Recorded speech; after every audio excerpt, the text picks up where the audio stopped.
7, ahí podemos encontrar lo que Juan quiere decir en el 18:1. Los dichos de Jesús. ¿Cuáles fueron esos dichos? Mire, por ejemplo, el capítulo 13, versículo 1 dice: antes de la fiesta de Pascua, la fiesta de Pesaj, sabiendo Jesús que había llegado la hora para que partiera de este mundo hacia su Padre, y habiendo amado a los suyos que esperaban en este mundo, los amó hasta el final. Y desde el 13, capítulo 13 de Juan, hasta el 17, Jesús hace o da instrucciones, trae enseñanzas. Por eso es que Juan introduce el capítulo 18 antes de tomar en cuenta lo que aconteció en el huerto de Getsemaní. ¿Qué ocurrió en el huerto de Getsemaní? Que Juan hace esta introducción. Eso es lo que nos compete en esta tarde, en esta serie de estudios, la naturaleza y enseñanza del reino mesiánico.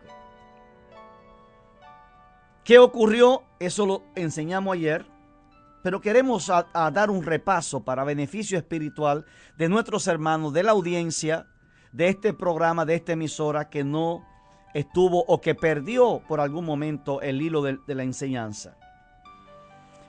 La palabra nos dice que llegó el momento de cumplirse la escritura cuando Judas, el traidor, había de entregarle y lo hizo con un beso. Llegan los soldados romanos con los oficiales de los principales sacerdotes y de los fariseos buscando a Jesús. Mira el verso 3 de Juan 18. La Biblia dice, y los detalles son siempre importantes, que cuando los soldados romanos y los guardias llegaron, trajeron lámparas y antorchas. ¿Por qué lámparas y antorchas? Porque era de noche. Lámparas para alumbrar y antorchas también. Pero también dice la Biblia, y traían armas. Sabiendo el Mesías de todo lo que iba a acontecer, le salió al encuentro. Mire, Jesús, escúcheme bien, Jesús nada hizo que no estuviera escrito en la Biblia.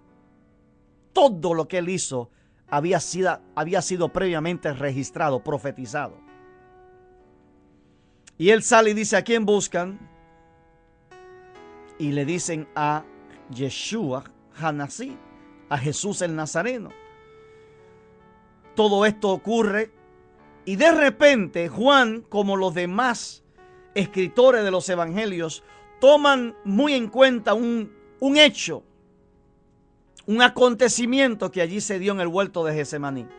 Pedro, Simón, Pedro, Kefas, dice Juan 18:10, que traía una espada, la desenvaina, es decir, la desenfunda y le corta la oreja derecha a un hombre que es distinguido, señalado como el siervo del sumo sacerdote.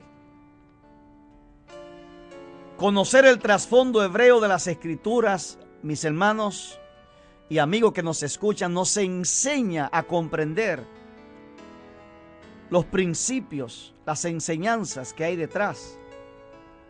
Este pasaje de hecho es conocido como el último milagro que hizo Jesús antes de su muerte y posterior resurrección. Ayer preguntábamos qué fue lo que hizo Pedro. Los detalles, recuerde, en la Biblia nos enseñan, siempre que hay detalles, siempre que hay un nombre, tome en cuenta para aprender más de lo que la bendita palabra de Dios nos quiere enseñar. Mire que el verso 3 señala que allí había una compañía de soldados. Una compañía de soldados. Pero también habían alguaciles, es decir, oficiales de los judíos. Y la pregunta es cuántos hombres habían en ese momento. El verso 12 de Juan 18 nos da la clave. Porque en el verso 12 del 18 dice: entonces la compañía de soldados, el tribuno y los alguaciles prendieron a Jesús y le ataron. Y ahí el detalle, el tribuno nos dice o nos puede decir un aproximado de cuántos hombres se habían allí. Un tribuno en los tiempos de Jesús era un militar, un soldado romano que tenía a su cargo 1000 soldados. Es decir, que donde había un tribuno debían haber una compañía de soldados, si no 1000, cerca de 1000. En adición a eso estaban también los alguaciles del templo y los principales sacerdotes y los fariseos. Y esto es bueno señalarlo porque lo que Pedro hizo, se lo hizo a un solo hombre, a Malco. Juan 18:10. Ayer preguntábamos y hoy también preguntamos, ¿sabía Pedro lo que estaba haciendo?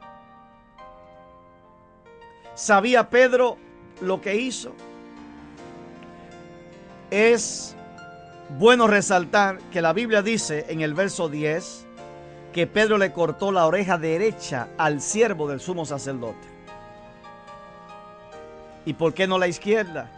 ¿Y por qué no una mano? ¿O la barba? ¿O la cabeza? ¿O no tenía Kefas, Simón, Pedro el impulsivo, la capacidad de cortarle la cabeza al siervo del sumo sacerdote? Hay una razón por la cual Pedro le cortó la oreja derecha y no la izquierda, o la mano, o la barba, o la cabeza.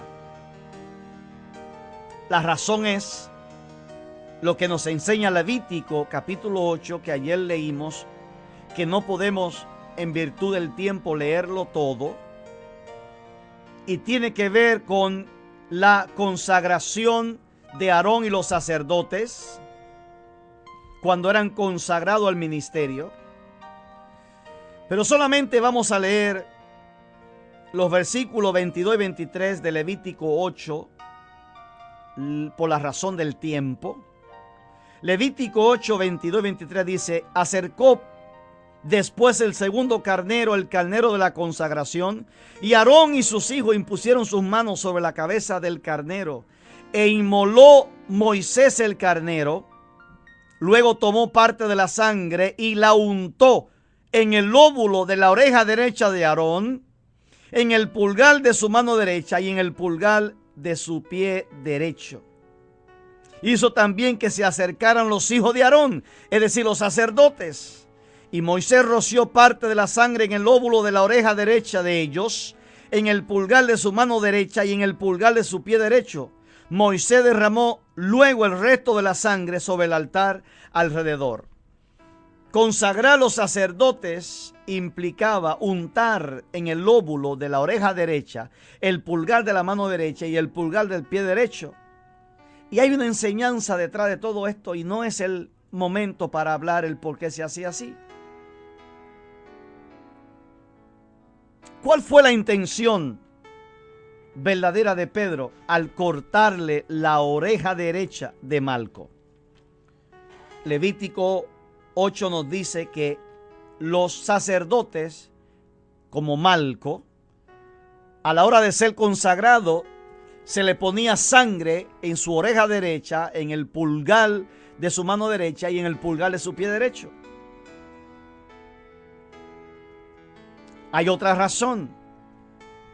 Ayer lo leímos, hoy lo miramos rapidito. Levítico 21. La santidad de los sacerdotes. El Dios de Israel exigía de los sacerdotes requisitos. Levítico 21:16 dice: habló Adonai a Moisés diciéndole: habla a Aarón y dile, ningún varón de tu descendencia por sus generaciones que tenga defecto se acercará para ofrecer el pan de su Dios. Porque no se acercará ningún varón que tenga defecto, ningún cojo o ciego o nariz plana o el que carezca de orejas. Si usted sigue leyendo los versículos 19 al 24 de Levítico 21, hay una exigencia de parte de Dios que no debía haber ningún defecto físico en uno que ministrara delante de Dios en el altar. Ya podemos entonces con estos datos de la Biblia entender y comprender que la intención de Pedro